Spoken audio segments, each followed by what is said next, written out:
Good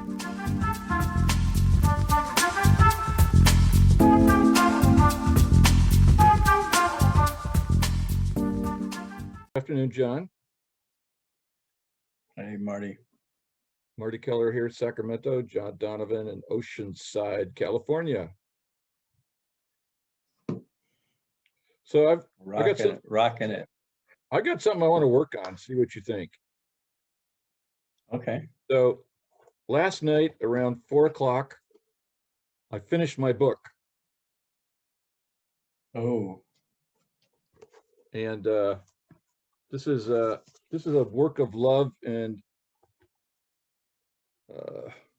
concentration for taking me about 3 years to get through. And it's really interesting as I was sitting here preparing to come on to the podcast with you, and I'm noticing feelings that my mind says I shouldn't be having. And that's a feeling of depression, a feeling of I can't publish this because some people won't like it or they'll disagree with it. It's a really weird phenomenon that I've experienced before in my life when I've completed something I really wanted to do and then had some kind of something wrong energy come up. yeah. And although I probably could, quote, figure out what that is on my own, end quote, I thought maybe we could work on it together again as a way to help people appreciate our process, and also to help me clear up this like sense right now that I have, like right here in my windpipe, like Yep. something pushing up, blocking. Mm-hmm. That happens to coincide with what I find myself going through around being who I am and asking for what I need, and then it happening, and then me going into I call it a downward spiral, second guessing, wondering. Yep. Yeah. So yeah. I'm going to go to the end result for me. Okay. My intent is to stand in the courage of my convictions.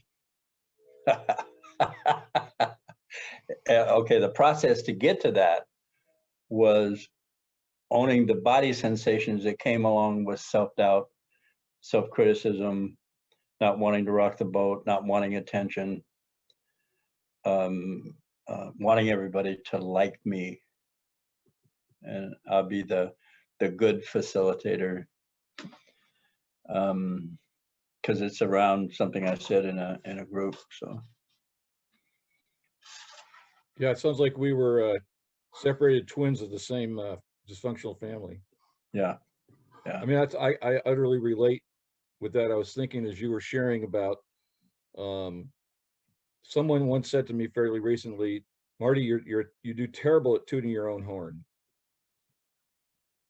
And that's true. You know, along with that, and I want to keep that part of myself that is humble. And I believe that that aspect of myself, not in the dysfunctional way, not in the beat myself up or self-criticize way, but to know that I'm willing to put myself out there and not know. And then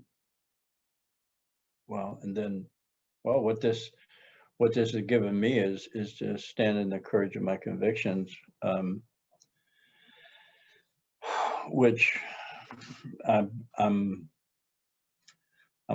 through it, and I think the next time it comes up, it'll be less edgy, less debilitating.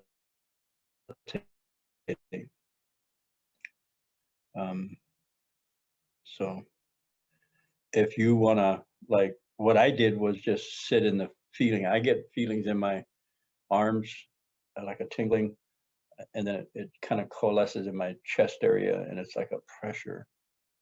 And I just took deep breaths and stayed in that body sensation. So if you want to try, Yeah, yeah, bring in I'm there. the feeling. Okay. Okay. So take a breath and allow the feeling and actually embrace it. Just and like let it be. There you go.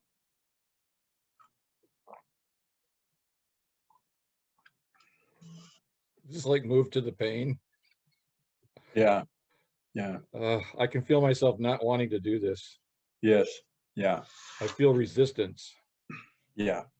And at a deeper level, the understanding of this accountability process is that resistance I feel, and you're saying you feel, is actually the resistance to our experience of aliveness that was demeaned, diminished, humiliated, ridiculed, judged as children. So when the feeling of exuberance or excitement or life, that becomes the enemy on a subconscious level, and we go into all the avoidant behaviors, that are patterns of behavior that we've normalized, and then try to ferret out through the behaviors or thinking about how to do it different, which never works. Or in my experience, never works. Mine too. Although God knows I've tried. So there's something in that, just beyond that barrier. And for me, sometimes it feels like a physical brick, physical wall. No, I'm telling you, what I feel right now is a descriptive term I've heard before is like there's something stuck in my craw. Right. Yeah. And it So really it doesn't hurt in the sense like a knife wound or something, but right. it hurts in the sense that it makes it difficult for me to breathe, Yes. just flow, just ease.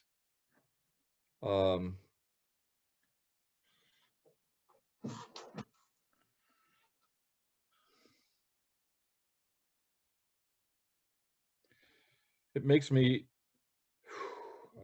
it feels like shame. It Mm-hmm. feels like something's wrong with And me.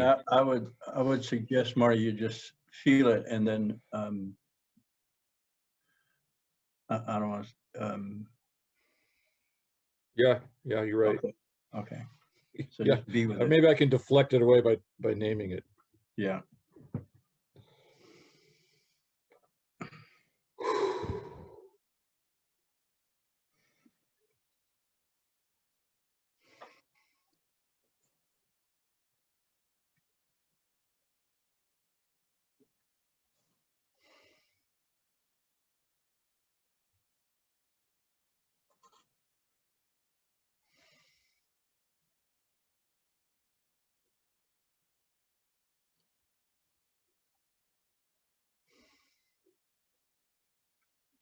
Now it's moved to my face as well. Okay. And just be with it. Just stay with it.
My face just wants to stay flushed. Okay. It's a new, this is a new sensation. Yes. Yeah. Embrace it. It's like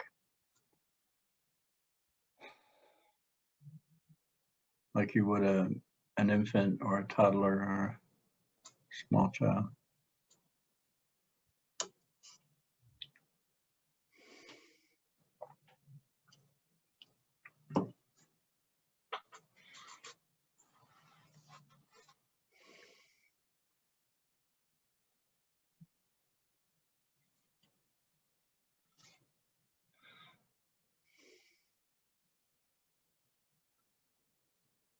There it is.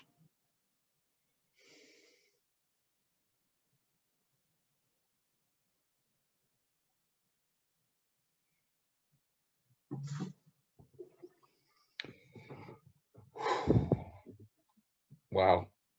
Yeah. So what's the feeling good. now? Go ahead. That's good. Well, I still feel that stuck in my craw thing. I don't feel that flushing in my face anymore.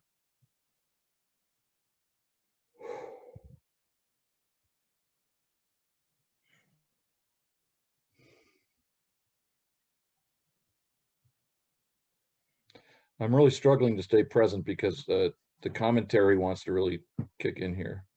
Mm-hmm. Yeah.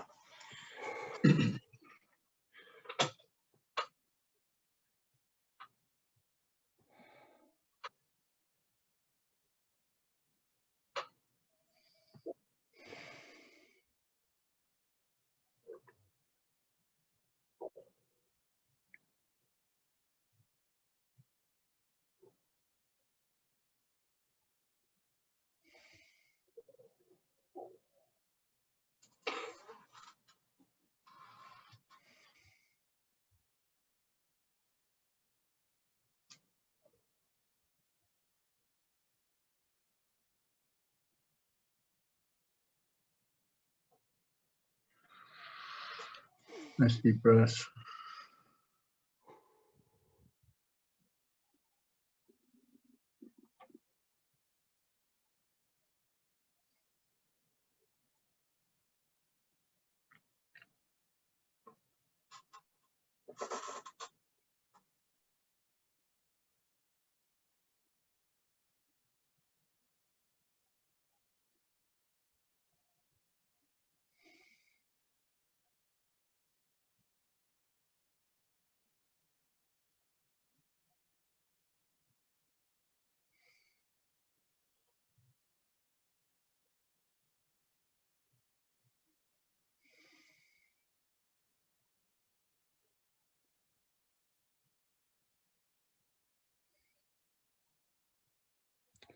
Intensity slowly abating.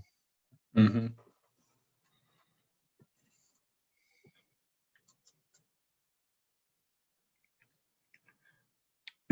I decided to not only give myself permission to feel this way, but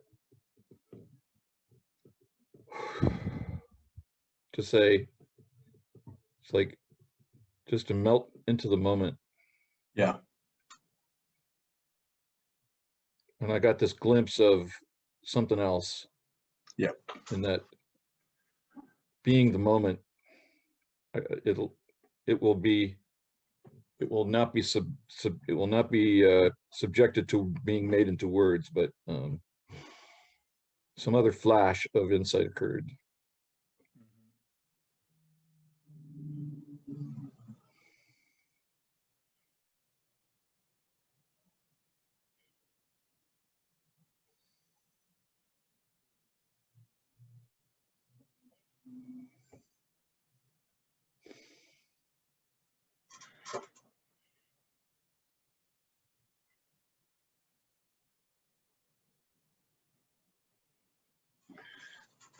I would suggest to you think about your book now and see what the feeling is. That you finished your book, you're about ready to put it out, and notice the body sensation.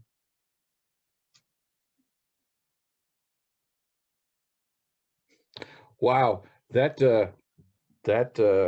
flame just came into my face again. Wow.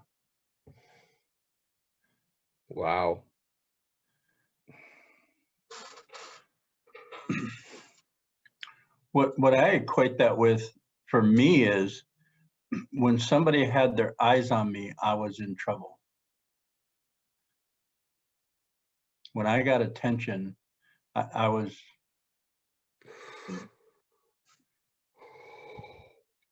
when I was spontaneous or just being me, I'd get slammed down hard for being inappropriate, for being wrong, for being stupid, for.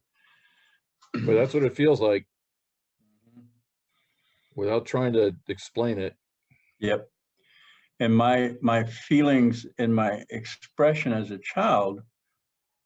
childlike, were me learning this life and being Right.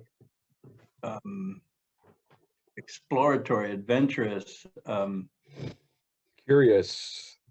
curious, Daring. mm-hmm. Yeah.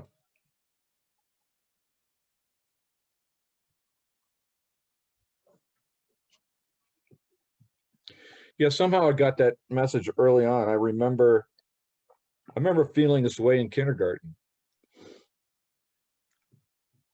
And I also remember what shows up for me now is a memory of first grade when I had this shyness and desire to hang out in the back, conflicting with this newfound sense of joy and adventure I came when I learned how to read. And I remember in first grade, kind of like that scene in The Miracle Worker where Helen Keller learns that this means water. Right. I just remember that feeling of the world opening up when I figured out what reading was. And so I wanted to be at the front of the class because I wanted to read everything the teacher would give me to read. And I wanted to be in the back of the class so that I wouldn't make a mistake or do anything stupid. It's like a weird conflict. Pretzel. Mm-hmm. That's I feel that way a lot, even now. Yes. Even now, it's like I know that I'm a highly skillful and wise person, and at the same time, I'm a scared and guarded person. Mm-hmm.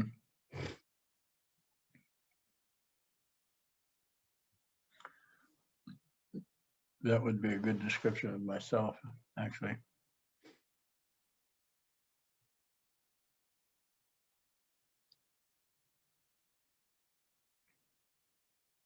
So what I want to have fun with the rest of my life.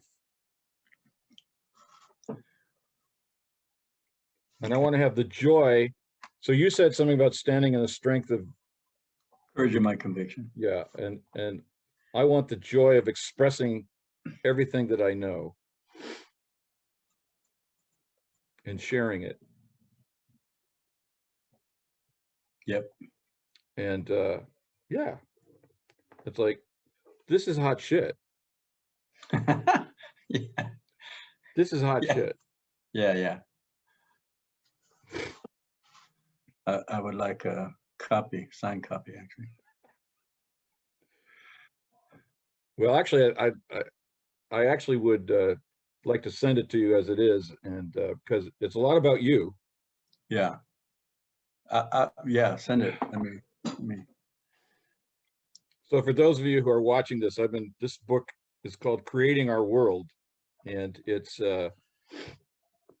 my attempt to synthesize the things that I've learned from Ken Wilber, the great integral thinker, and what I've learned from John and the accountability practice. And both of these guys have delivered to me very, very powerful insights about myself and about being human that I didn't get from anywhere else. In almost 70 years on the planet, these two guys taught me stuff that feels utterly earth-shaking. Yeah. In a good sense, in a fun Yes. sense. I want to use the word fun because it's about what I just said. It's about I choose to have fun sharing what I know, creating my life, learning new stuff, meeting new people, working with new people, all of whom have something to teach me as well. So that the next edition of this book has all that extra stuff in it that I've learned subsequently. Wow. Wow. Yeah, it's actually pretty exciting. So that's the me wanting to be at the front of the class. Yeah. Yeah. So I'm willing to do the work necessary to support the kid that doesn't want to. The guarded kid. Mm-hmm. Nothing wrong with him. No. No. He kept you safe, alive, so that you could find this.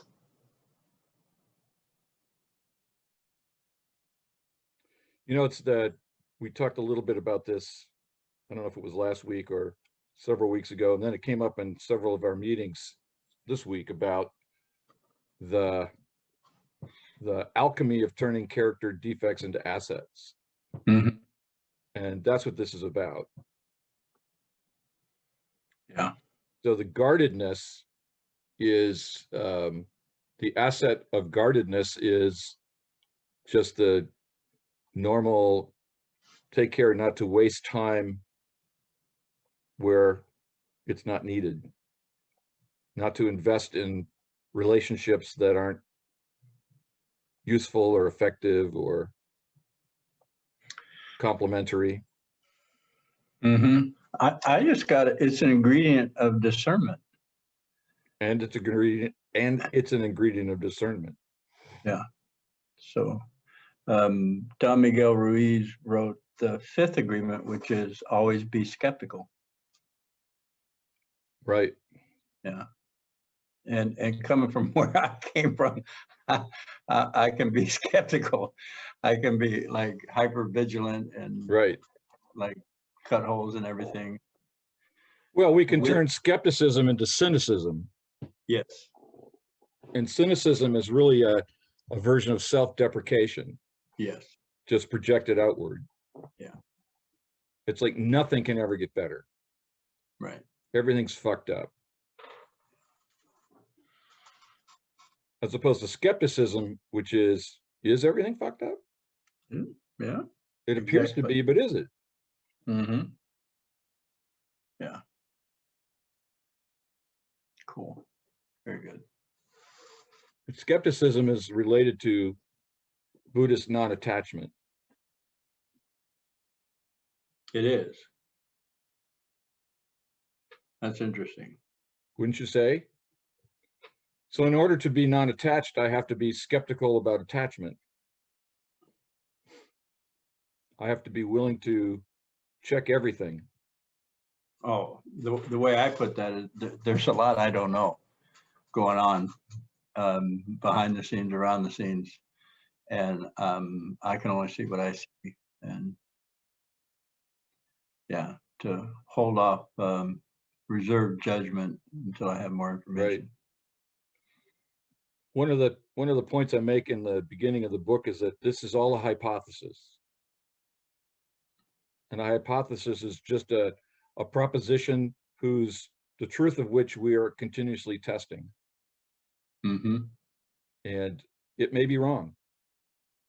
Correct. And the validation is in the results. Right. Right. When I start seeing things differently, which I certainly do, that capacity is a direct result of my ability to be accountable and my willingness to own what I see, hear, taste, touch, smell, think, feel, and be accountable for it. I don't know if that connected really well, but Well, what I heard is that everything starts with direct experience of the present moment, yeah, which we're always in anyway. But our minds are capable of shifting that. right. And we live in a society that's based on empirical evidence needing to cover every situation. Like, it's not true unless it's always true, or it's not. How scientific method, Right. empirical evidence. If we can't measure it, it's not true. Right. There you go. So measure courage, measure love, Right. measure anxiety, measure fear. How do you do that? Well, Right. according to the scientific belief system, because it's a belief system, these things may or may not exist, but don't bother with them because you can't prove it. Exactly. So they become agnostic rather than atheistic. And they just dismiss aspects of other people and themselves. Right. Experience. It's what Ken Wilber calls flatland. It's everything gets reduced to empirical data. Yeah. And if there are no empirical data, then there's no reality, or there's no value. But the irony is that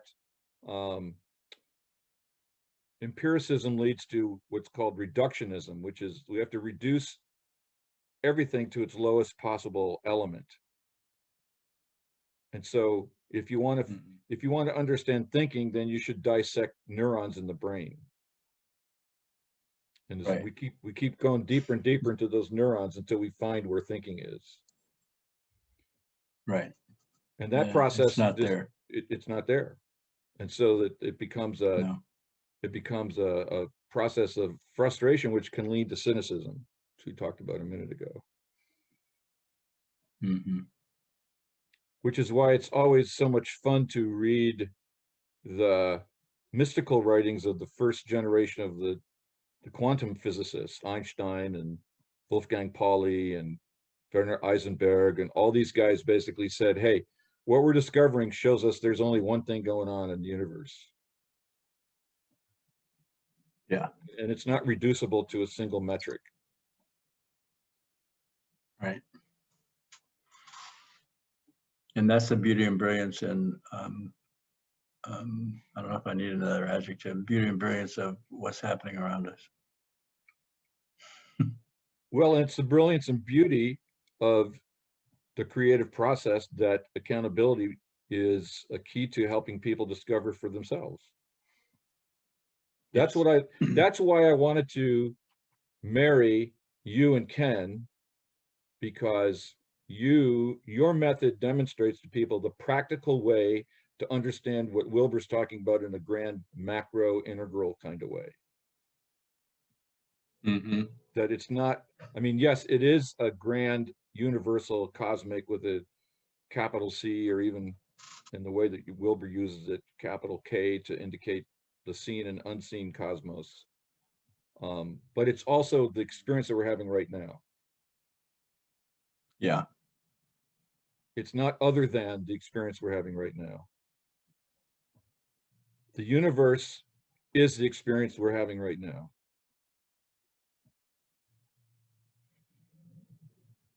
So when I go through the accountability process and I unblock myself through telling the truth of my direct experience right now, and I feel that wash of relief, that's the word that we use, that wash of relief, because I'm now in my body, my thinking, my intuition are in alignment.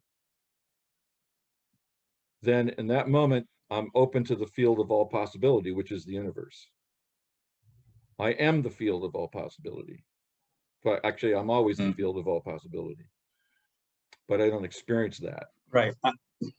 Yeah, and the reductionistic process breaks me down into good and bad aspects, good behaviors, bad behaviors, intelligent person, not intelligent person, and Lovable, I don't not know, lovable. quantifies it, right? And none of that is in the experience of being here now. Exactly. Which is why I spend a whole chapter, there's a whole chapter in the book entitled Nothing's Wrong. Because that is again, no blame, no judgment, which is the branches of the accountability tree that shade the work from that that sun of criticism.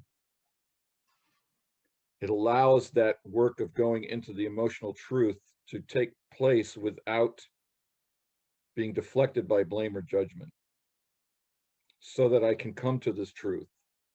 I can discover what I've been unable to discover before. So no blame, no judgment is just another version of saying nothing's wrong. Yeah. And as you would say, and there's pain. And there's pain. And there's struggle. Separation, and there's destruction. And Yeah. there's struggle. And Right. there's feeling. Yep. Experience. Yeah. And that's actually the gift. Because it gives me the place to ask for something different.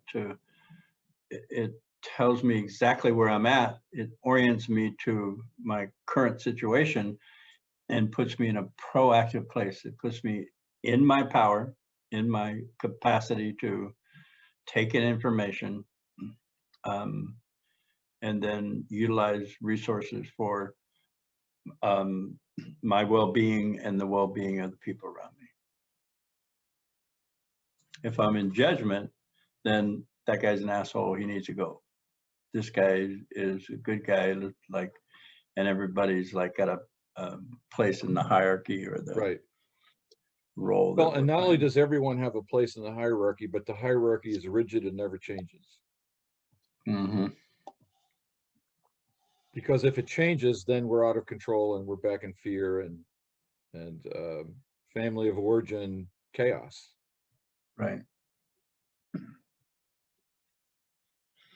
It's amazing to me how fundamentally important this investigation became. This Alice Miller and subsequent investigators' understanding of the impact of childhood trauma on all of this stuff. Right. All of it. And Mm-hmm. then it's much easier to understand even the mythological basis of our civilization, because now you can look at the Garden of Eden story as a story of childhood trauma. Mm-hmm. And you go, oh, those guys understood this shit back then. They just had a different language for it. Right. They were in a different developmental cycle than we are. I see this as, my experience of this is that during my childhood dysfunction trauma, I came to see that I was my behavior. Right. And so I got identified with a behavior, and then trying to make the behavior okay for everybody is impossible. So there was absolutely something wrong with me, because other people obviously can do it. Look at everybody's like living and laughing and doing cool shit. And to recognize that my behaviors are they're flexible. They give me information about how did that work? Did it work? Did it not work? What do I want? And I'm not my behaviors, nor is anybody else. I am the original essence energy, and that's a term I got from a friend of mine who went to school, and that was the way they talked about the energy we come in with. Original essence energy. There's an exercise I do with new people is to pick 3 essence words off of a sheet of paper and then put them in the sentence, I'll just tell you mine, I am a gentle, loving, empowering whole man. And then repeat that. And then separate myself from my behaviors and be in my essence.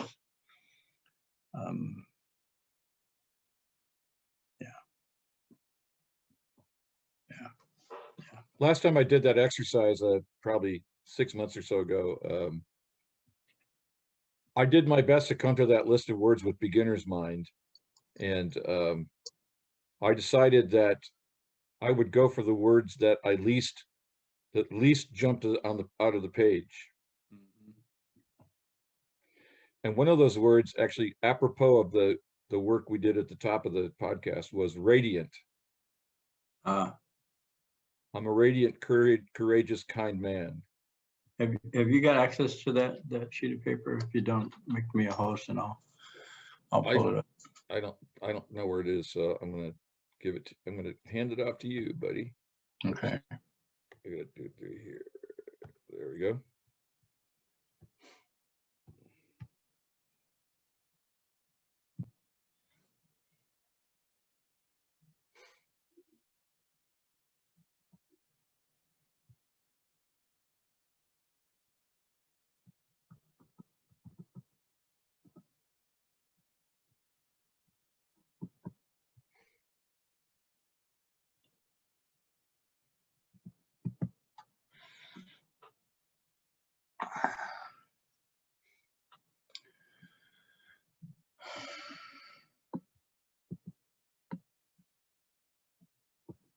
So these are the essence words we're talking about. That's essence words. Yep. And if anybody's looking at the podcast now, if you haven't done it or you want to do it, the exercise is pick 3 words off of this sheet of paper and then put them in the sentence, I am a blank, blank, blank man or woman, depending on, or person or individual or spirit or whatever that last qualifier works for you. And then you've identified an aspect of that original essence. And I want to tell everybody looking at that sheet of paper, that you are all of these. And that's our human nature. And it was taken away from us through socialization process, through family of origin dysfunction, or complying so that you fit in to the world that everybody told you was there. I am a gentle, loving, empowering whole man. I got the first 3 words, gentle, loving, empowering, in 1992, actually. And I kept those for a long time. And then somewhere in the early 2000s, the word whole just came, and I added it. I added whole. So I'm a gentle, loving, empowering whole man. And it's a statement of truth. It's a statement of power. And for those who know about the work we do, we talk a lot about a mechanism inside of our brain, the reticular activating system, that permeates the brainstem and midbrain, and it's hooked into the survival mechanism. And this aspect of our brain, reticular activating system survival mechanism, is subjective. It simply hears something and it doesn't reduce it down to something. It doesn't equivocate. It simply says yes. So when I hear myself say, I'm a gentle, loving, empowering whole man, this manifesting mechanism inside us, our reticular activating system, that part of us that creates the frequency we hold, some people call it the point of attraction, starts to vibrate differently because it just says, okay, yes, you are. I say, I'm a gentle, loving, empowering whole man. This mechanism says, yes, I am. And then moves to create and find for me a frequency that matches that frequency. Every time I do the accountability process and I own a character defect, I'm mean, and I take a breath, there's the resonance of the trauma, the feeling of the trauma is validated because meanness, according to what happened to me, is in alignment with that, with what happened to me. So in that high emotional state of the truth, I'm mean, I say it is my intent to be kind. It fuses with that, goes back down into this subjective, powerful mechanism that is now my new frequency, and that's the point of attraction. So I start drawing to me things that are equivalent to that frequency, and every time I say I am a gentle, loving, empowering whole man, it resonates. Every time I do an accountability process, or if I'm controlling or I'm dismissive or whatever the behavior was that's still stuck in the trauma, and I'm accountable for it, and then I say it's my intent to be kind, this mechanism is reframed. It's reframed to the new frequency. And I find my behavior is now in alignment with my intents that I've created since 1992. And my life has changed. And I didn't go out and say, oh, I'm gonna change this particular behavior. I owned the behavior, and the behavior automatically shifted to something else. And again, the goal of my book is to demonstrate that what you just said is the fundamental process of all creation, individualizing each of us. Yes. So I was thinking, Wow. as you were talking about this, says, the word was in the beginning, and that very word was with God, and God was that word. The same was in the beginning with God. Everything came to be by his hand, and without him, not even one thing that was created came to be. So we're creating our lives by our thoughts and our words, and that's exactly what, funny that they said the guy who supposedly was John, who wrote this gospel 2,000 years ago, said the same thing. Mm-hmm. Only he just applied it to the whole universe. But the whole universe and I are one. Yes. There's no, and again, the brilliance of accountability is it puts me right there as my direct embodied experience. Yes. Nowhere else except in the moment. And when I stop, if I'm willing to not think about it, but just experience it, that, and we saw at the beginning of the podcast, sometimes that's tough. Yes. As I'm sitting there with a very uncomfortable energy, my mind has already been trained to try to deflect me from experiencing it. Yeah. But if I can stay there, not say if, as I stay there, I'm moving back toward this so that I can create my new experience. What do I want? Yes. I want joy. Well, I'm saying the word joy. And I'm trusting that saying that word engages this creative power that I came from and that I am to generate joy. And disengage my thinking mind, because my thinking mind has no clue. My thinking mind is like that scientist we talked about earlier, has no clue on how to do that. Yeah. It's not within the purview of his gift. Yes. It's not rational. No.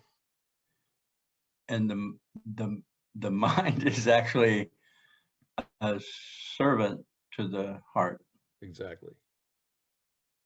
To put it in probably vague terms, but Well, so to put it in accountability terms, John, if I could take a shot at it, it's that Okay. When I go through the process, I feel the truth, I say what I want.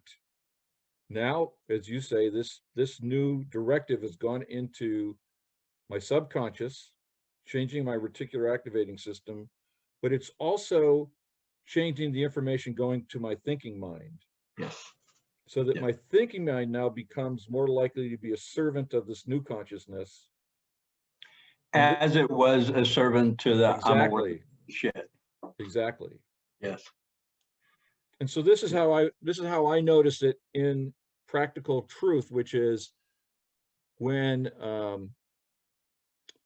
if I'm in a situation, and I do this all the time, I hear somebody say something. Let's say I'm reading something on a blog and I read something that I don't agree with. Hmm. And my mind will go, well, that guy's an idiot. This enlightened mind still goes, that guy's an idiot. Mm-hmm. But now what comes up immediately after that is that true? Or am I an idiot? And what do I want? Yeah. So I'm telling you that my thinking mind is becoming trained to support this change in energy that I say I want through my intentions. Mm-hmm. I tell people that let me give you an example. It is my intent to walk in beauty, peace, and compassion with an open heart and open mind. And I'm finding myself walking in beauty, peace, and compassion with an open heart and open mind, in spite of what I know better, what myself. Just like I was a arrogant, mean, cruel father, spouse, and participant in my community, I was that in spite of what I was saying in my mind, like, don't what do you do? How come, whoa, stop, don't, no. And I couldn't, just like, well, the same thing's happening now. I'm a gentle, loving, empowering whole man, and it's doing it in spite of my capacity to deduce or figure it out. Right. It's happening to me as it happened to me from my childhood experience. Right. Incredible. And you're not a passive victim of this thing that's happening, good, bad, or ugly. Mm-mm. We are actually the creators of this through the power of our intention. Mm-hmm. And that's the. I like to say that creative energy moves through me now. There's a thing in Science of Mind, is that God can only do for you what he can do through you. Right. So I'm an alcoholic. So what I'm talking about right now is step 11 in the 12-step process is sought through prayer and meditation to increase my conscious contact with my higher power, seeking only the knowledge of his will in my life and the power to carry that out. So, yeah.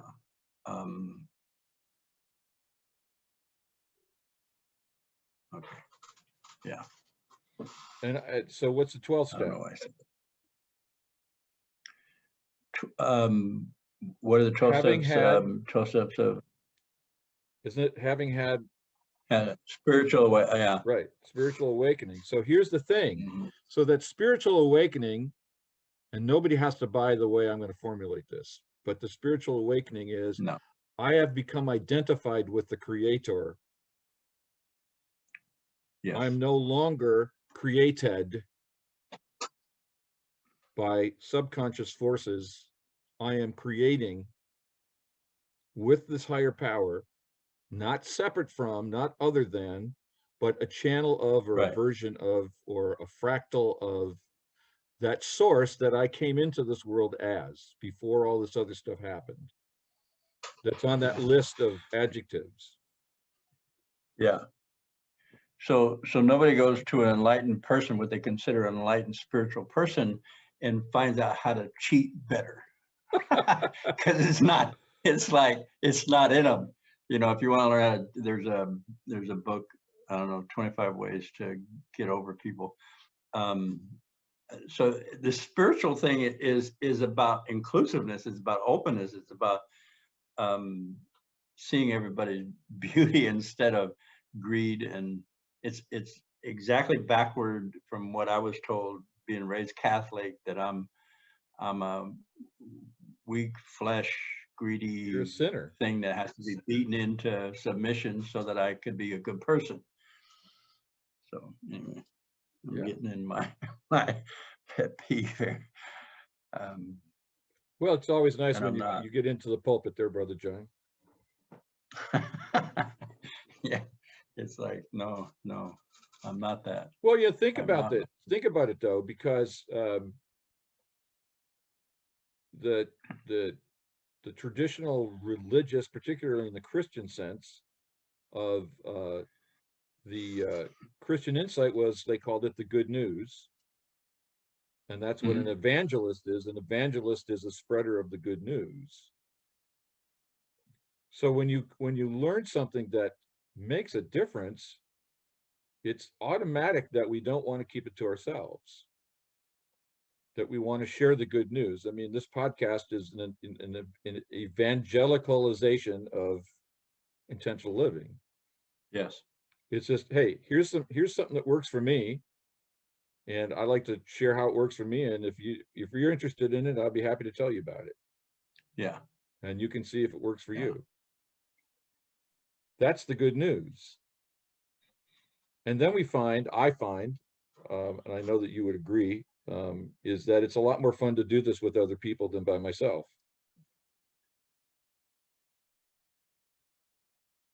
There's power in the dialogue, not in the monologue. Oh, You're back. You went blank for a while. The last 6 seconds were garbage. I said, I'd rather do this with other people because it's more fun that way. Yeah. Yeah. Well, yeah. My experience, what I know, this is what I know, that my wounding came in the presence of people, and necessarily my healing is going to come in the presence of people. Right. Not that that's the only way. That I could go do the hermit thing and build a log cabin and just be all by myself. I might get enlightened that way. It's not that you don't, and this is the way I choose to do it. Right. But it's interesting that as we do this work, or as I've done this work, the attitude is shifted from I need to I want to.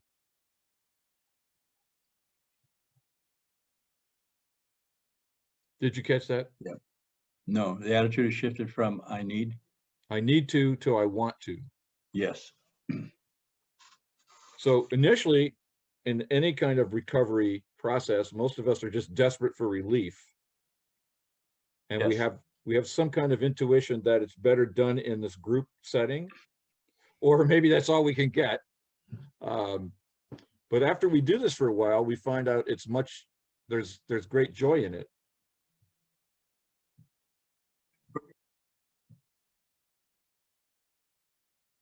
You're breaking up again. I know it's I don't know what's going on. I don't think the powers that be want to hear this. Okay. Yeah. I blame the Chinese, but the point is that group setting works for me. That it works not only, but we move from it works for me because it needs to because I want it, and that's a major. You're doing it. It's happening again, Marty. Yeah. I'm only catching about half of what you're saying. Fortunately, I can just say it another time. And I'm sure that's going to be on the. Okay, so I think the last 2 minutes has been a half of what you've been saying for some reason. So. Well, just try it one more time. So things seem to calm down. All I'm saying is that we move from. Okay, if it's not, I'm going to shake my head no. So. All right, but if you're frozen, I can't see you shake your head. Oh yeah. Okay. All it is that the group becomes fun rather than a burden. Okay. I heard that. Okay. I think it's a good time to end. I think the powers that I don't be know are what the telling us. technical problem is, but Yeah, I don't either. yeah. Time to shut up. Well, thank you for your time, Okay. John, as always, Mm-hmm. and have a great weekend. I will. You too, Marty. Thank you.